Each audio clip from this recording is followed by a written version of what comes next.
ne bamugana okuyita mu luguudo lwe luno olwa Kabaka Njagala ne bamusindiikiriza eri agenda ayita eri ebbali ne bamusindiikiriza ofa omulamba ne bamusindiikiriza mu nsi ye.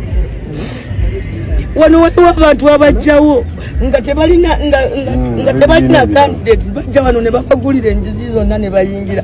Bwe balirabye nti tebatwetaaga wano baligambye Katikkiro nti ababagenyi bo bagambye temujja era tetwalize Katikkiro balimugambye nti ababagenyi abajja okulaba fe tetubakkiriza bagende okusinga okusindiikiza Kabaka waffe ne bamufuula ng'omuntu wa bulijjo nga tulaba.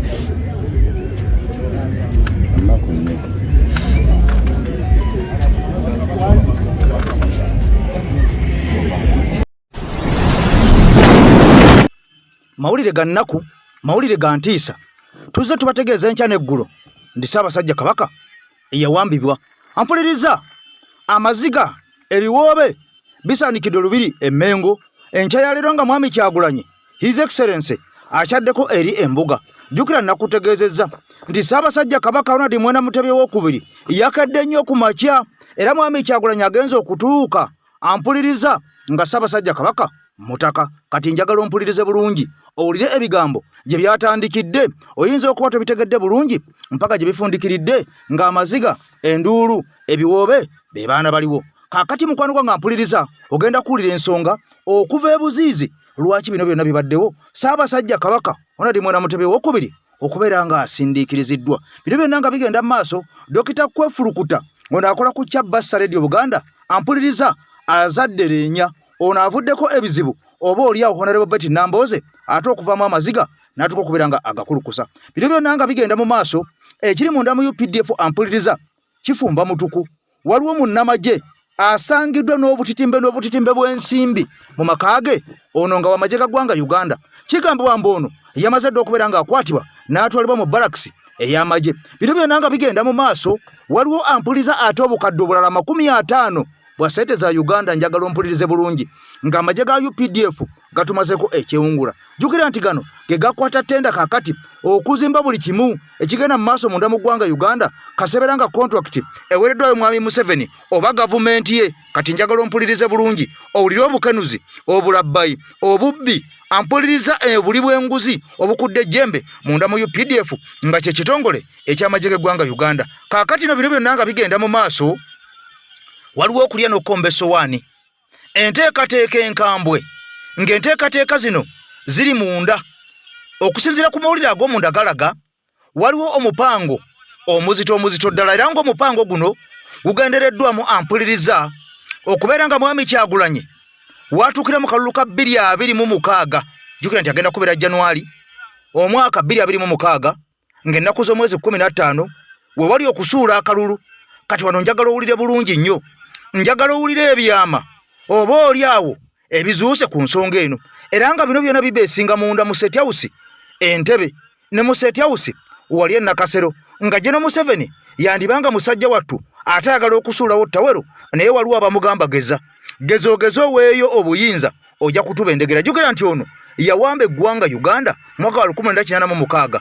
Kyokka mu kuwamba 1986 yajja nga ye super power w'abalala bonna nga yabasinga ekirimaanyi era nga kyayogera tekiddibwamu. Kaakati okusinziira ku mawulire ag'omunda galaga yandibanga orders musajja wattu si yaziwe ezigenda mu maaso. Kyovula okutulugunya abantu, okulinyira eddembe ly'obuntu, okukuba abantu n'okutuuka okubatta, okubasengula ku mataka gaabwe, okubeera nga bino byonna bigenda mu maaso. Omusajja yandibanga obwogerero bwamuggyibwako dda nga bwogenda obiwulira olunaku olwaleero. Naye nga sinnakutwala eyo njagala osooka owuliriza mpola eddoboozi lino. Dokita Kwefulukuta yaviiriddeko Kanyamberege kanaaluzaala Honorable Betty Nambooze okuvaamu amaziga nga Ssaabasajja Kabaka agaaniddwa. Tubadde tuli awo nga ne Beene ayiseeko. Beene wuyo ayitawo atuuse we basibidde. Ssaabasajja wuyo ayise wano e Bulange.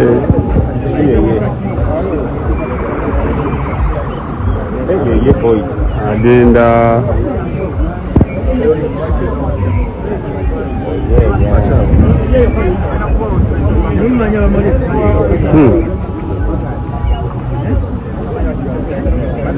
so baganye gijjayo mu Nanta wetwayo.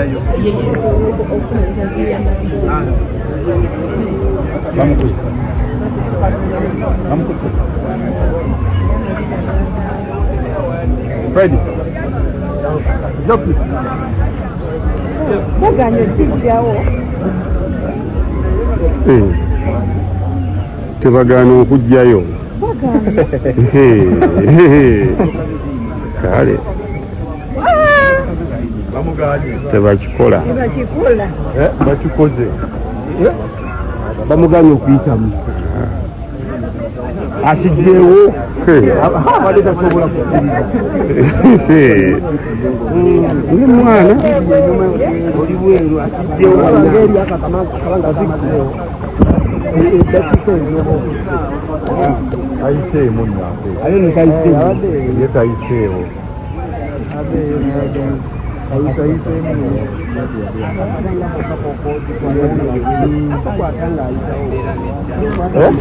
Kami embeera ogirabye?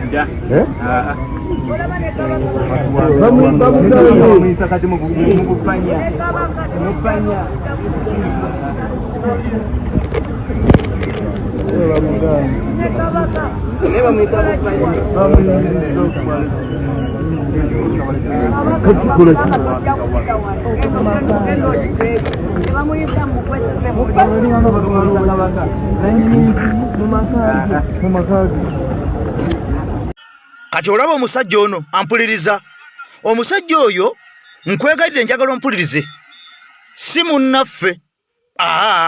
Yaliko mu nkyukakyuka n'agivaamu n'alya ensimbi neegatta ku mwami Museveni. Kati njagala ompulirize bulungi bwe lwenkwata emboozi ey'omuntu gwe tuyita nti si munnaffe nenjiteeka wano omanyanga bumanya nti yansonga. Kaakati nno saagala otye, saagala weeraliikirire, saagala ogambe lwaki ndeese omusajja oyo, wabula njagala nnyo owulirize ebigambo ebyo ebimuvaamu. Kaakati nno biringa bw'obirabye Bulange Mmengo, Ssaabasajja Kabaka alina okuyita mu ngalabi awo nga bw'ogimanyi abamanyi engalabi eyawali ku Bulange. Ssaabasajja Kabaka bw'ava eno waggulu ku CBS oba ku BBS n'agenda butereevu ng'ayagala okugenda mu twekobe, teyeetolola rawunda abawutu, alina kuyita mu ngalabi eyo era eggulwa. Wabula olunaku olwaleero bataddewo ekimotoka kya tiyagaasi nga balemesa abantu aba NUP naddala abo abadde baze okwerekerako ku mwami Kyagulanyi okukiika embuga, era bangi bakubiddwa emiggo, bangi bawambiddwa, bangi bafunye obuvune. Naye nga kigambwa mbu yabadde Katikkiro Charles Peter Mayiga eyayise abantu bano okujja okubeera nga bamubuuzaako n'okunyumyamu, era nga bw'ayogedde nti Omuganda yenna alina ensonga wadde mbogende Mmengo okumulaba n'ayogera naye ku nsonga eyo ebeemuluma. Kaakati nno wadde olwaleero ku makya twabukeeza Wankokola okugenda Mmengo okubaako bye tumumuunyamu n'okugattako oba oliawo ku nkyukakyuka. Kaakati abantu bangi bakubiddwa bawambiddwa,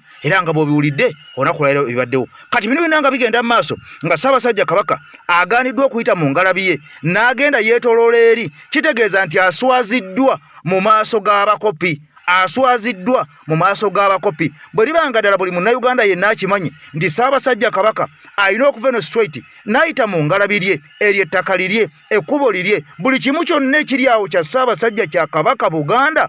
Kaakali kisinga okukwasa ennaku omusajja tena na bwali abadde mu kimotoka amugambye wano tojja kuyitawo, oba oyagala oba toyagala dda gy'ova, oba todda gy'ova, weetoloola eri ng'abakopi osobole okubeera nga ogenda. Kyannaku nnyo kyeraliikiriza kyewuunyisa bwe twogera ebigambo bino. Ebiseera ebisinga tubeera babi, tubeera tuli bakyamu, so nga ate ge mazima matuufu oba oliawo bannayuganda ge balina okubeera nga tubategeeza nti kaakati ebyo ebibeera ng'ebyokusaaga, byolaba ng'ebyokuzannya, byolaba ng'ebitaliimu nsonga, ampuliriza bisobola okubeera nga bivako kanyamberege bannayuganda okubeera nga beekyanga, kubanga twalabako ffenna ekyaliwo nga Ssaabasajja Kabaka agaaniddwa okugenda e Bugerere, emiggo gy'avuga, embooko z'avuga, tiyagaasi yanyooka, abantu battibwa. Kaakati no kitwagala tubeere nga tubaddemu okubeera nga tukiraba oba oliawo ebyaliwo tusobole okubeera nga tubyerabira. Kaakati no bino bina nga bigenda mu maaso, waliwo bannaddiini ab'enjawulo abagufudde omugano ogw'okusabira General Yoweri Kaguta Museveni buli we bamulabye mu makyaki mwabeerazze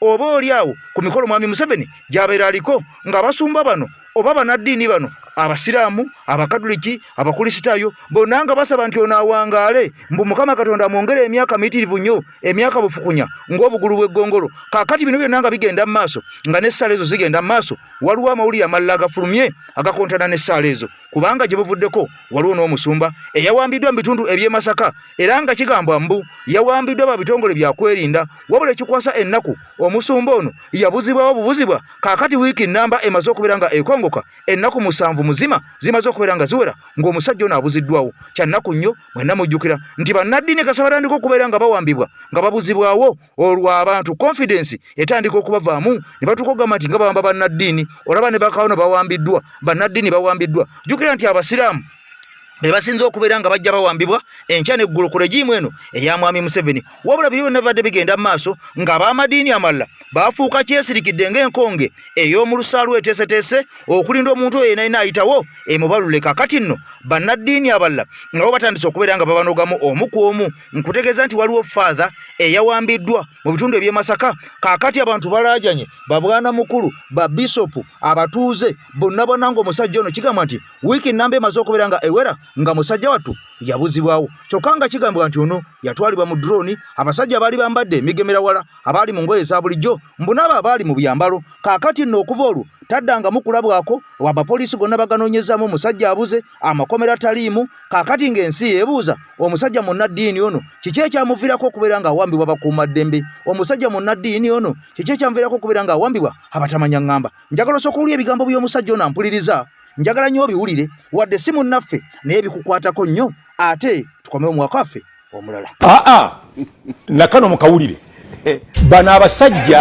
abasabira mwami Museveni abamusabira mu makanisa naddala ga Church of Uganda buli wa Sunday tusabira pulezidenti waffe Mukama Katonda omukuume muteekeko omukono gwo omuwa amagezi alungamye eggwanga lino njagala okubategeeza essaala zaabwe Katonda takyaziwulira Katonda takyawulira ssaala ezo musabira bwereere njagala kubategeeza essaala yokka kati Katonda gyawulira mwami Museveni yeewanise waggulu atufuukidde entiriga ayi Katonda ow'ekisa weereza empenduzo omutuwendulirire omuse ku ddimwa otegera mukakkanye ezo essaala Katonda kati zaawulira buli wa Sande olw'eggulo waliwo abaawule abadde batera okujja ewange mbu tusabeko tewabaawo omwawule yenna alinnye ewange n'oyingira mu ddiro lyange n'otandika okusabako n'omaliriza ng'osabira pulezidenti Mukama Katonda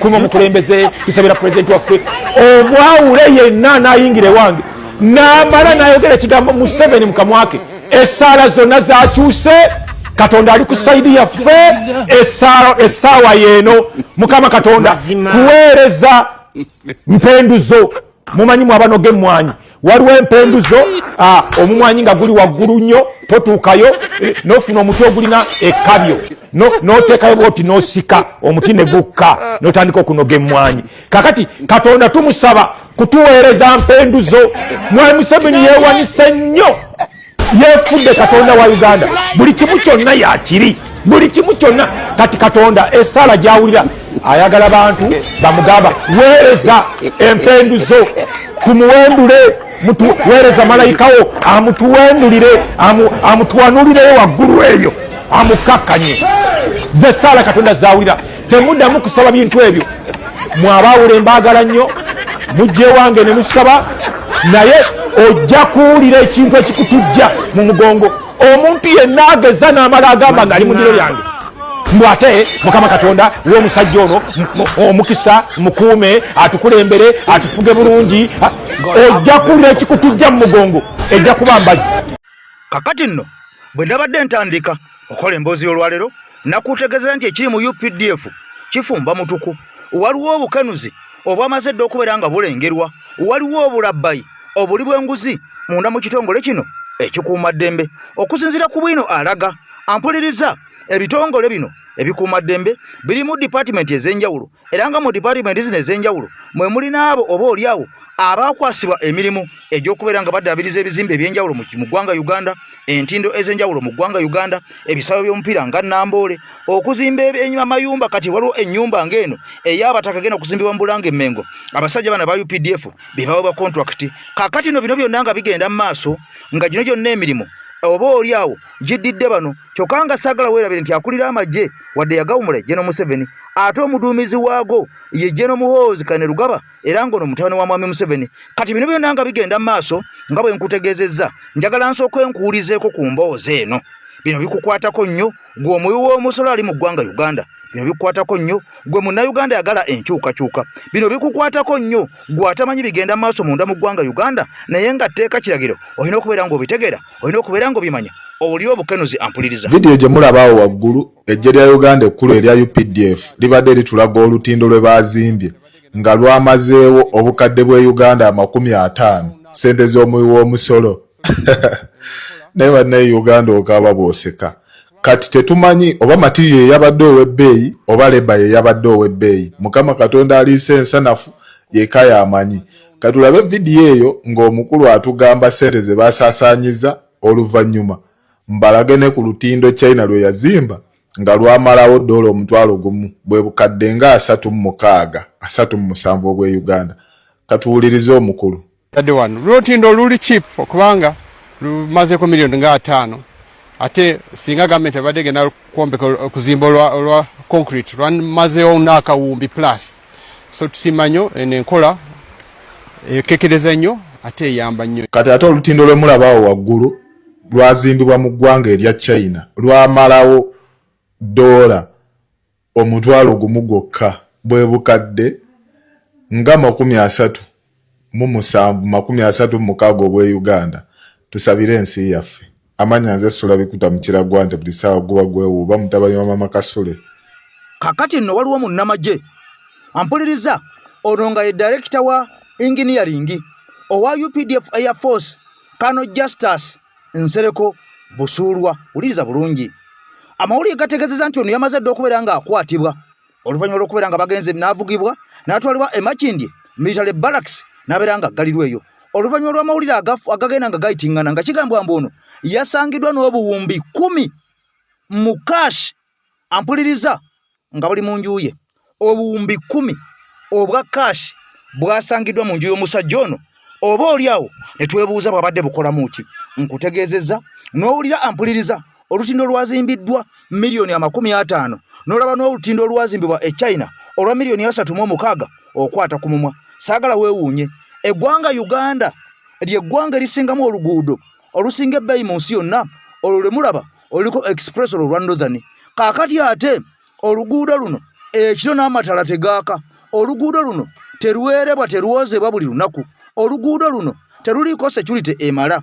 Oluguudo luno n'obubonero obumu obuliko tebutukaganye na mutindo. Oluguudo luno lutwala emmotoka 2 ne luza emmotoka 2. Kaakati nno mukwano gwange lwe lusinga ebbeeyi mu nsi yonna. Naye ng'enguudo tuzirabye ez'akabi ez'omutawaana ez'amaanyi esinga eddala oluguudo luno nga kitegeeza nti oba oluguudo luno lwaki lwali lwa bbeeyi nnyo oba matiriyo walwo yali w'amaanyi nnyo. Kaakati omusajja amanyikiddwa nga Kano Nsereko Justice yasangiddwa n'obuwumbi 10 mu maka ge mu nju ye nga butadde mitwetwe. Kaakati naabo bowuli abasangibwa n'ezo ensimbi be balina okubeera nga bali mu ggye ly'eggwanga Uganda, be balina okudifendinga gwe munnanuupu, be balina okudifendinga omuntu wa wansi, be balina okudifendinga omuntu w'enkyukakyuka, be balina okudifendinga Mwami Museveni. Kyokka ate era be bamu abalina okukuuma gainizi ezaabwe kubanga gwe munnansi tosobola kusambibwa na buwumbi 10 mu nju yo. Osobola kubeera nga obujjewa ng'emisolo gyalinnya, emirimu gyabula, tosobola kubeera nga obufuna nga toli mwana waani. Kaakati ono kugambye director obuwumbi 10 ng'ekisawo kiri mu nju akyezise bwezisi. Kaakati nno njagala osooka oli ate ku muwulire gano aga UPDF amalala. Omukyalo ono mbu abadde awamba abantu nga bwamudde mu UPDF. Omukyalo ono mbu abadde atta abantu nga wa mu UPDF. Omukyalo ono agobyeko buli munnansi omulimu gwe nga wa UPDF. Nkugambye bano baliwo okukuuma abantu na byabwe. Naye njagala oli omusajja ono bwanyunyudde ku munnamagye ono ampuliriza bino bitiisa. Muweereze obutambi mugambe Pulezidenti Museveni muteeka ng'agambye tojje ekyamuswange ennaku z'omwezi 2 amagye agakulemberwa Kano Mase gabbye abantu gabasse babasige mu makomera batulumiza obwavu. Mase bw'oba ondaba jangu onkwate ontwale mu kkooti nja kwanika obuziina bwammwe. Abasajja bo bonna bena bye bakola wano nange banziba. Abamukene babajjako emitwalo 5 buli nzikiza zaaki ennyanja baagigula mutiisatiisa abantu yabadde n'entebe n'atiisatiisa abantu yagenze Kamuwunga amagye gakkiriza mu byobufuzi okumanya institutions za gavumenti zonna zaafa bannaye tulonde Bobi Wine Robert Kyagulanyi Ssentamu batereeze institutions za gavumenti zonna laga bitunda biri mu kitongole kiramuzi ekitongole kiramuzi nakyo kyafa tokyasobola kufunayo bwenkanya institutions zonna zifudde abasuubuzi e Kampala bakaaba kati omusuubuzi ayimiriza eggwanga Kasiita ng'ekitongole kyabwe kya Kasiita bali mu kukaaba yagowe ekyamuswa nawe abadde omuvubi ng'ogamba nawe olina nakulwanirira eddagala lyammwe asobola okubalwanirira ye Robert Kyagulanyi Ssentamu buli walaba Amulera ng'okola ki buli walaba n'ekimuli ng'okola ki Dawudi Nkambo ng'okola ki Kansala Kalanzira ng'okola ki n'abakansala bonna abali ku Amulera ng'otiikinga banaye mutunuliro gwako obuli wano nali simanyi nti abantu bambadde enniigiina ani ayina esaati ente baba n'abavubi bange mukutu gwa AKTV Media Uganda nze AK Master abeerawo ku lwa AKTV Management yonna ampuliriza kaakati nno bino nga bigenda maaso nkusaba n'obwombe firi eno teweerabira kubeera nga ogiwa ekigalo bw'obanga tonaba kubeera nga ogiwa ekigalo bw'obanga oli mpya tukwaniriza nnyo guno gwe mukutu gwa AKTV Media Uganda tukusaba osubscribinge okonene ku kade buli waka gotteekayo ng'ono abeere nga takusuba era obeere nga naye omufuna bujjuvu mu butereevu obeere nga tosubwa kaakati bino byonna nga bigenda maaso mukwano gwange ampuliriza waliwo olukwe oluteeketeeke olukwe luno nga lwakozesa amaanyi bwe gagaana bakozeseko ku Electoral Commission uliriza okulaba nga NUP oba National Unity Platform abasajja bagiteeka ku ttaka abasajja nga bagisalako ebiwaawa okulaba nga bagivunza basobole okubeera nga bagiteekawo ku ttaka nga bolaba ebibiina ebirala omuli Jema omuli DP omuli bino simanyi biri mu akina DF akina UPC beyubudde bafunyemu ebibiina ebiranga FDC bazadde ekibiina ekiranga PFF kakati bino byonna nga bigenda mu maaso ampuliriza balowooza nti ne Nuupu bwe bagenda ojjaabuluza mu ddakiika budakiika mu kaseera mpawo kaaga era abantu bangi abaweebwa ssente empitirivu empya n'enkadde ne bakyusibwa okwali abantu abali ku mutendera ogobaka bwa parliament bangi mwalaba basala dda ensalo omuli Batwa Kagabo mwalimu Bajime Ruwanga n'abalala bangi ba Mathias Mpuuga ba Mbwate Kamwa bonna basala dda eddiiro abamu ne babakolera ebibiina ng'ekya DF okusinziira ku Honorable Ssekabira nga bwe yategeeza ti buno bonna obubiina bwakolebwa Mwami Museveni n'abuteekamu bano abantu basobole okubeera nga basaanyawo Nuupu kaakati nno wadde bano bonna yabakola bwati bino byonna n'abikola bwati n'ateekamu ssente empitirivu n'atwala ensimbi nnyingi n'aziiwa mu diaspora ewali abantu abawakanyanga abali resilient ennyo abaali bawakanya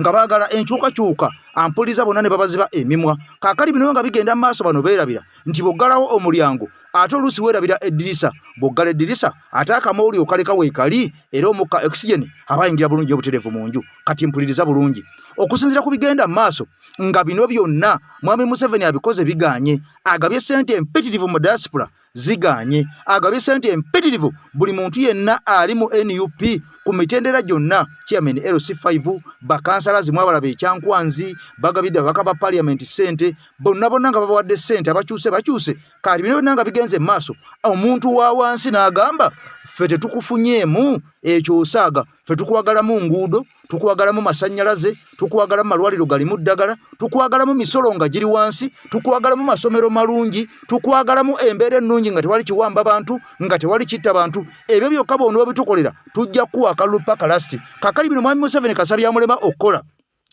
nasalawo n'agulirira abantu ssekinnoomu kaakati abantu bawansi ne baga nti abantu bangi basalawo okusitula abantu balala nnyo era nga boolaba olunaku olwaliro abantu bangi basituddwa wabula bino nga bimaze okugaana abasajja basalawo ne bagamba buli mbaka wa NUP waakiri babeereko obukwakkulizo babateekako bangi babalemesa okugenda mu paaliyamenti kubanga balowooza banaagulirira bano abaliwo abantu bajja kuggwamu amaanyi kyokka ate abantu beeyongera kwagala nkyukakyuka era ne balaga nti amaanyi mangi nnyo agali mu Buganda mukka nga bagatute ne mu bitundu ebirala nga NUP essensere eringa luyiira kyebakola aba NRM nga ssente ziganye okukola baasalawo ne bakosa mbu ekitongole ky'ebyokulonda okulemesa abamu okwewandiisa baleme kwesimbawo kubanga bakimanya okusinziira ku luli balaba minisita bangi nnyo NUP be yakuba ekigo kati kuno kyova olabanga sipiika balemesa omuntu yali agenda okumwesimbawo, deputy speaker balemesa omuntu yali agenda okumwesimbako, abantu bangi Moses Ali balemesa omuntu yali agenda okumwesimbako, n'abalala bangi abantu b'emballa eyo bebazenga bawa ssente empya n'enkadde ne babalemesa okwesimbawo, abalala ne bagulirira abantu ababaterako emikono ne babagamba nti ffe twali ba NRM twateekako mu butamanya, kati electoral commission bano ne bawanduukulayo ng'ekeeminga nti ababa sekendinga oba babaterako emikono tebaali ba NUP. Era Kyovala ne Mwami Kyagulanyi baali bamukoza akakodyo ke kamu nga bagamba tuwafunye emikono gimala togenda kwesimbawo ku bubaka bwa parliament. Kyovala nga bantu beesitula okuva e Katakwi, okuva eggulu, okuva wa ne bagamba katugireete ku kitebe emikono ne gifikawo n'okufikkawo nga tebalina bwekyusizo. Bye baali beewala bye bino byolaba namungi w'omuntu abeera buli Mwami Kyagulanyi walaga baali batyo okuswala. Kaakati nno Mwami Museveni bwe yalemererwa okubeera nga NUP agiwangula amannyo nga bwe yali ategeeza nti gurupu ya Kyagulanyi by 2026 ninja kugimalawo, njagala owulire ebyaddirira. Twayingira akalulu kano nga tukimanyi kye tugenda okulaba ne kye tugenda okufuna era buli mwakimanyi. Wabula mbagambye nti wogoba musajja muno leka mwezi n'akozza. Museveni yalowooza nti ku luno kyakusaaga era yasooka n'agamba nti I'm going to diffuse NUP across the world, n'akigezaako. Kati bwe yakigezaako yalowooza kiri successful, na diffusing aba diffusing kubanga abali diffusable bangi, waliwo batali diffusable nga tosobola muntu mmalaga mulumba ngo mujjambu yagala kubanga yagala asirike ne tusigalawo. So njala bategeeza nti program y'abasajja bano bonna yali nti baali bakimanyi nti olwokuba nti baali bamaze okukola kye tuyita diffusing, babloga abakulembeze abamu national platform across the globe, coordinators abamu nga baba diffusing nga akabinzire demonstrations mu nsi ezimu nga tekyali demonstrations ndowooza nti akimaliriza. Kati ali surprised nnyo olw'ensonga bo baali batudde bagamba nti akalu ke tugendamu Kyagulanyi ono ayinza obutasobola kuba almost ebitundu 5 ku buli 100 byalaali, nga financially twamu diffusing, politically twamu diffusing, atakyana ne support. Naye kiba surprising support yekubisizzamu emirundi 3. Gwe bali basubira nti tagenda kuba 50%, ali mu 80%. Kati ne bagamba nti kino nga twabala kikyamu tuzaako ki. Mu kusookera ddala mujjukira nti basooka ne batugamba nti emikono gya president egiwera, emikono bamutwala emikono mirala bagimutwalira mu lunaku lumu ne gijjula bulungi nnyo, ekino bakivaamu. Kati akakodyo ke badde tebakola abasinga obunyuma temukategera, naye president yakamanya kekaluwa kekano. Museveni ateekawo ekintu n'akizimba nga mulaba nekigejja nga mulaba bwe mba temufuddeyo ekyogerako, wala muvaine mukyogerako ate afunamu okutya kubanga tayagala nnyo kumulabisa. Byonna bye mulaba bibaddewo nga bagamba ba disqualifying aba candidate ba national platform asinga obungi forcefully n'abala abeetunze kubanga eriyo bakitunze abeetunze, ne abavuddemu obuvi nga abajje mu buzi forcefully bangi n'abakyavaamu. Kati Museveni ne banne amateeka gasoma nti poliisi yeyina okuconductinga ebyokulonda n'okukuuma abeesimbye ku bukulembeze bw'eggwanga. Kati poliisi yakola omulimu gwayo neetuuka nga bano kye baali bamaze okutegeka ate Kyagulanyi akibuuse kyekiriwa. Bulijjo mwebuuza lwaki bakola lipooti, egindi baakubye emmotoka, egindi basse omuntu, egindi baakubye amayinja, egindi baakubye baki. Eyo yonna baali bakuŋŋaanya lipooti zaabwe enfu buli kimu, naye nga tebakuwa bujulizi nga bakuŋŋaanya lipooti enfu zino. Zino lipooti enfu zonna baazikolanga nga bagala zeeta baziteeke baziwa akakiiko by'okulonda, poliisi ekola lipooti zaayo baziwa akakiiko by'okulonda badisqualifying president. Kati bwamala okuŋŋaanya lipooti enfu zonna ne muva ne beŋŋanga mu buli ango. Kati ng'ekizibu ekiriwo poliisi kyesanga bimala okufumba obujulizi bwayo bufu, ate national reverse movement ng'ekola vice versa. Linda kuwulira poliisi bwe yakolanga obuvuyo ne ghetto structures obwandireetedde president okwekyanga n'akola bo kye baagala.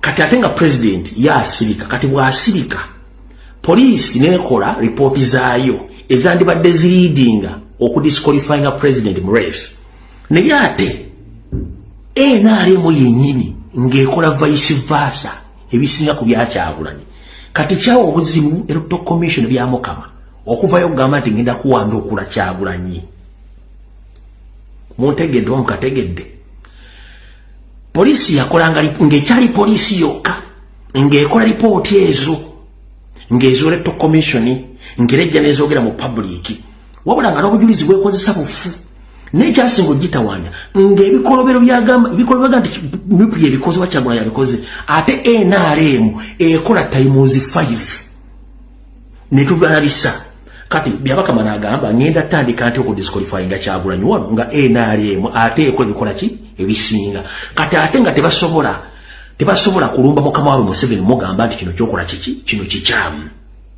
ne basooka ne basirika kati mumala okusirika ne bagamba katugenda ku plan B ewa kati Muhoozi Museveni ne Salimu Saleh kwe kuleeta amagye ne gayingira direct mu kalulu ne bajjamu polisi. Ladies and gentlemen, bonna bwe mulaba tekuli wa polisi n'ogu bonna bwe mulaba tekuli wa polisi n'ogu okujjako yo gomulaba nti mukiibi nabana abalaba Serakawo ba commandant niye abasigadde bonna basirikale ab'amagye ba polisi yajjamu polisi ng'emaze omuswaza n'aleeta amagye kati full force n'agateekamu kati abateeka amagye full force ng'era ayagala creatinga chaos bw'akuleetinga chaos nga balina options bbiri plan B1 shoot and disable or shoot and kill him zaali options bbiri shoot and disable him or shoot and kill then baba mukole kimanyi nti bakigenda kiggala naye obudde bugenze bugenderera ekintu kyabwe era kiganya okukola olwaki provocation izo ndaba zikoze president nga batunuulidde kati ladies and gentlemen program y'okudisqualifying president yetu ne yagudde butaka program y'okudisqualifying president yagudde butaka ne obadde olaba emiggo tiyagaasi okukola effujjo lyonna babadde baagala kukozesa kintu ekyo kumudisqualifyinga mujja mu race naye president n'abatebuuka n'abagamba mumukole mwagala nze ngenda kubeerawo kati baatuuse time ng'ate baswala mu kuswala kwekulwa omusajja gwe mubulookinze for 6 hours n'agondera okumubulookinga n'asirika eri nga Museveni akuba campaign be live ku TV ne ku radio nga bitambula kikuwa kifaananyi kiba kitegeeza nti already amagye kati mukansoke polisi byakolanga ng'ebikola kunyiiza mu kulembeza Robert Kyagulanyi Center mu yekyange electoral commission mu disqualifying nenga enali mwekola mo nga bibaka makijja mbira muzibu kikola ne bagamba tukoze tutya ne bajja mu polisi ne baleeta amagye okuleeta amagye ne gakola effujjo ono n'akigumira ne bakola provocation n'azigumira ne kibawera obuzibu kati ng'ekizibu kyabalina ebintu bino bikwatibwa butereevu birabika ne bakola effujjo ne labika buli omu n'agamba kikino kye tuliko musajja batunalana naye tumutegeera bulungi nnyo kati wano wali okulenda okukomba essowaani wewano mulowooza lwaki omukulembeze tannavaayo kwogera ku kintu kye bayita biometric voting scan lwaki one president ayogera ku kintu kye bayita biometric voting scan lwansonga wano weti bwe yatugamba tugenda mu protest vote era n'atugamba nti tewali temusuubira nti bibaka magenda tulangirira obuyinza buli mu ffe tulina okwerwanirira nga bannayuganda kino kyaleetera Museveni okulowooza emirundi nga 7 nga tafuna ansa obutafuna ansa akozeddemu ensobe nnyingi nnyo one atraininze bagunzi kimulidde kata trainings abantu n'emigga bagenda okuba abantu emiggo kimulya kwegamba njala kulaga ekifaananyi nti Museveni tumukozesa ensobe nyingi to the extent nga tufuna bujulizi after bujulizi. One, biometric voting scan teri mateeka ga Uganda akabera kafu. Electoral Commission tena displaying ankala za balonzi akabera kafu. Tusigazize ennaku 3 mwezi. Tusigaza ennaku 3 mwezi munya ani amanyi wagenda okulondera. Ani amanyi nti akyali mu kalwa balonzi.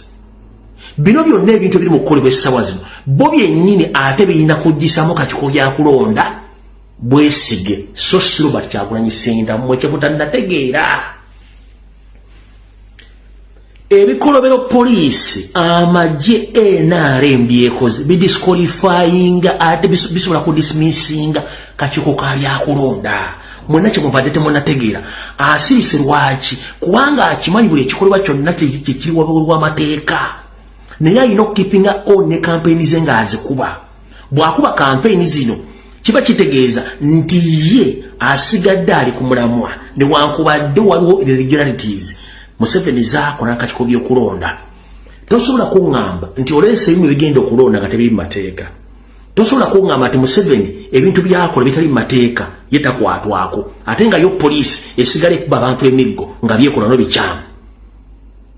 Kitegeeza nti automatically president akuba system yonna lumu. Tusigaze ennaku 3 mwezi munyo bati tunazimanya. Tusigaze ennaku 3 munya. Mwe muyinza okulowooza nti omusajja kyakola takitegeera ali mu kuba system yonna nga tagikutte nako.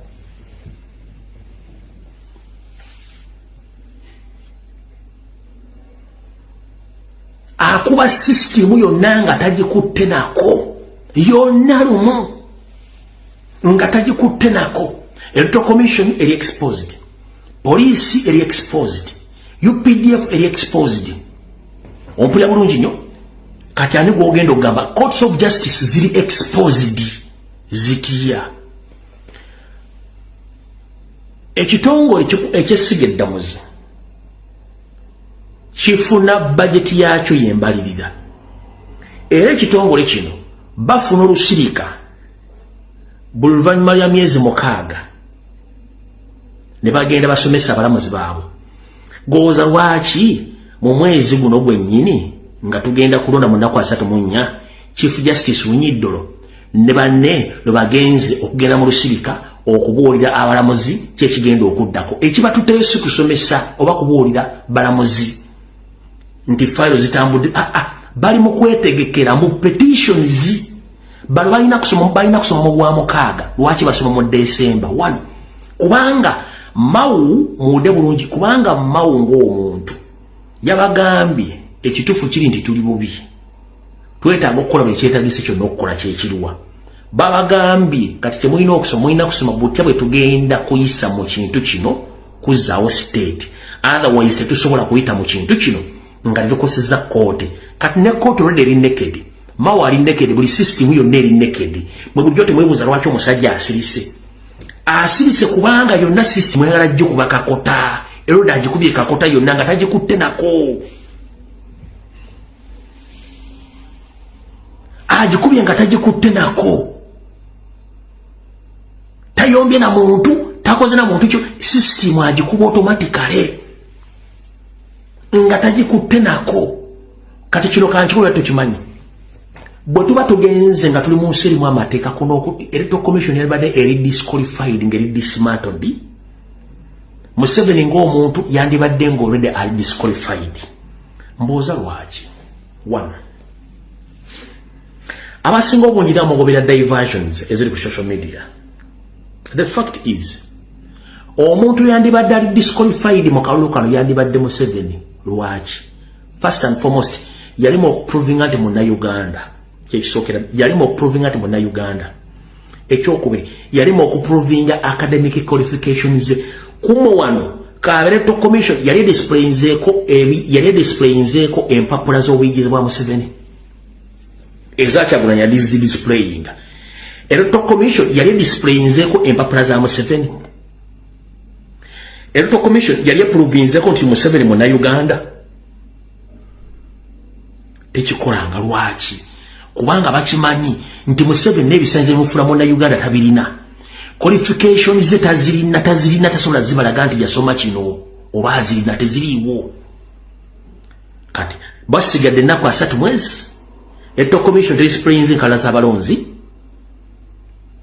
teri amanyi wagenda kulondera terina etteeka mwagenda tulondeseza already ebya denominations byonna bibadde yagala okukola byonna bigiremye etandise bikola no ku lower level kati mugende empola era president mutere mwenye Sara mukama amuwa obuwangazi amwe n'okumukuuma kubanga wante tuli mulaale zokka waliwo ekintu kyebutanalaba ekigenda mu maaso mu ggwanga kyenjagala okutegeeza olwalo kyekiruwa Museveni alwana n'ekintu kyatamanyi kyekiruwa 1 alwana ne bannansi abaagala enkyukakyuka kana akalu kali wakati wa bannansi n'abantu basekyeyitize ne bannakyeyitize abantu abazza obuzzi kana akalu Museveni alwana ne bannansi yensonga lwaki asobola okumenya amateeka nga n'abagamenya tebateekeddwa gamenya balina gakuuma bukuumi kyemba mutegeera bwe mba mumaze okutegeera awo ngera kufundikira nga nti obuvuyo bwonna obadde bukolebwa ku Kyagulanyi Ssentamu ebadde manduso gye baali bategeka nga baagala kumuggyiramu awo akole ensobi yagibamye kati kyekibalumya omutwe era akyabalumya omutwe mpaka ebisigadde byonna mujja bitegeera mpolampola muli bantu bakulu nina ekintu kye nabagamba nja kibategeeza nga time etuuse kyekiriwa abasajja ba PPF abasajja ba NPP n'abasajja ba LDF bateekateeka okukola omuzannyo gwabwe nga beegasseeko ne NRM before we gwe gutya gino emiswaswangule gye bali mu kutendeka gigenda kubeera mu ngeza bulijjo kati kino ekintu ki project emaze ebbanga nga bagiteekateeka ng'erimu ebibiina bye bagambye naye nga nabwe njiriridde mu kkoona kati kanjaabye Mr. President Ssebu gwe commander number 1 ulire enteekateeka y'abajega bano mubagenda kosa statement zezimu zetukozesa Kalonde Kakuume Kabanje nenga bali mu ngoye zaffe ezingoye zabujje ez'abantu wabula nga bali monitored and controlled by the state kati ADF NPP PFF nebinebira balina enteekateeka ekola protest vote before elections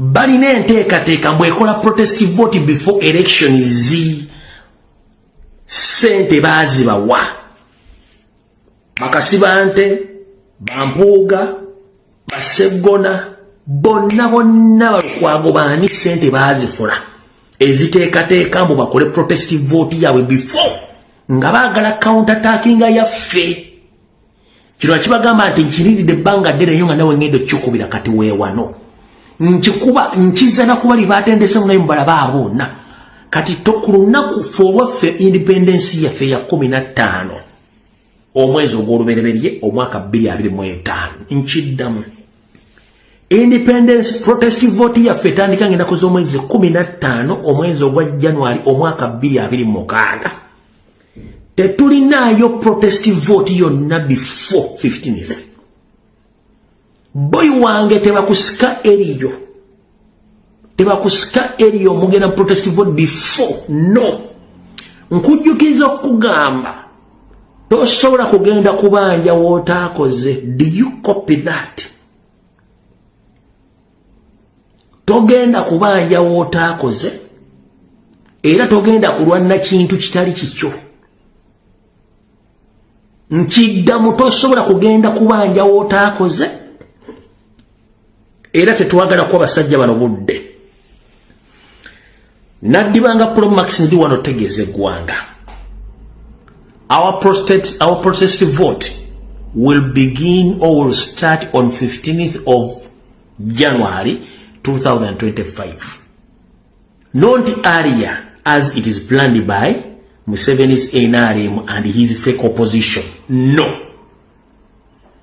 Ndiwa nokutegeza muganda wange yenne bibiina byonna ebigambo birivuganya Museveni byonna bya NRM bayina enteekateeka mbu counter-attackinga protest vote before nga tennabeerawo. Saagala boy wange ali ku ground okigwemu. Commander 001 Robert Kyagulanyi Ssentamu yatugamba protest vote yaffe etandika January nga 15. Ompulya bulungi nnyo. Teri kulanga 15 tobuuza. Ebizina esigala zonna zibaleeta zonnaafu.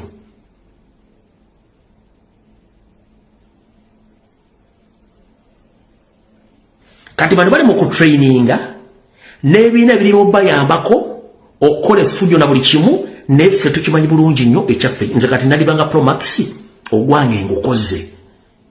Ekintu kyonna ekyefaananyirizaako mbu bagenda kwekalakasala obutabanguko bifu byonna biteeketeeke by'abasajja b'ebibiina by'emmenye si kyaffe.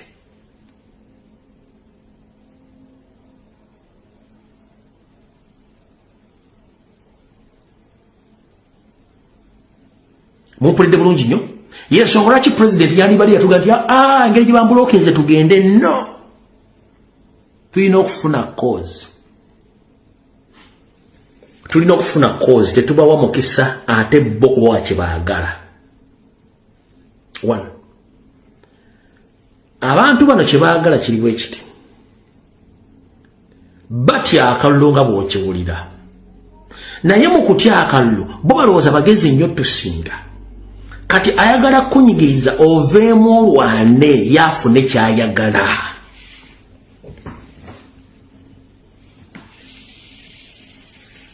Bakunyigiriza oveeyo olwane bo bafune kye baagala. Kye babadde bapulaninga ebbanga lyonna president n'akibamma. Nefujje lyali eggulu bali bamaze okiseetinga nti eggulu wewagenda okuva kye baagala president n'akibamma. Era kyagenza okuvaayo nga abalugwala bagamba baatuwa ssente tumenye ofiisi zammwe n'essire tezaatuuka baatubba. Wulira mulaba video president yapostinze ey'abasajja nga beemulugunya obutabawa ssente zaabwe.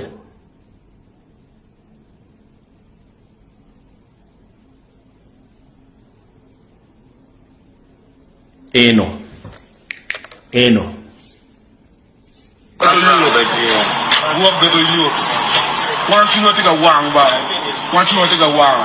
Watika pale community dare na lagwa marat wote bije morori wewe na niwe ono to kwa wala ero chewa kwelo wadia ngopele muno tele mugo kare icho ba wai mupe upelo tele to bia sa garo te trick mo be gamo chana kenyingwa chalo ni bokoro ne ane iche gamo chana boto duo dobero wa ta itu to no wa te gamo million ni che ipi po million pa kare gato ibo wale wabero bero ba eyo video yeyo kati ono muvunizi wange yangambye kino wulira bulungi nnyo.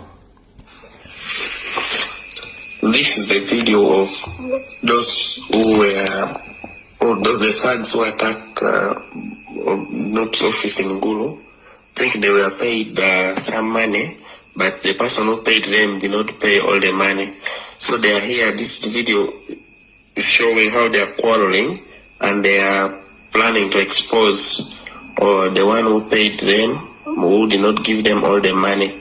Because they're claiming, according to the video, they're claiming that they were paid to go and disorganize and break into Noob's office.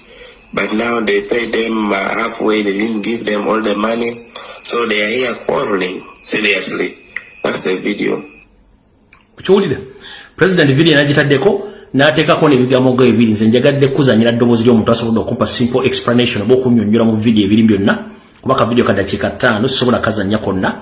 Nenjagadde kuwa ebyabadde mu ggulu na biki byonna byonna byadde bateeseteese akatami mukalabyeko kambadde mu voice note omulundi gumu mutegeere. This is the video of those who were, or the thugs who attacked NUPS office in Gulu. I think they were paid some money, but the person who paid them did not pay all the money. So they are here. This video is showing how they are quarreling, and they are planning to expose the one who paid them, who did not give them all the money. Because they are claiming, according to the video, they are claiming that they were paid to go and disorganize and break into NUPS office. But now they paid them halfway, they didn't give them all the money. So they are here quarreling, seriously. That's the video.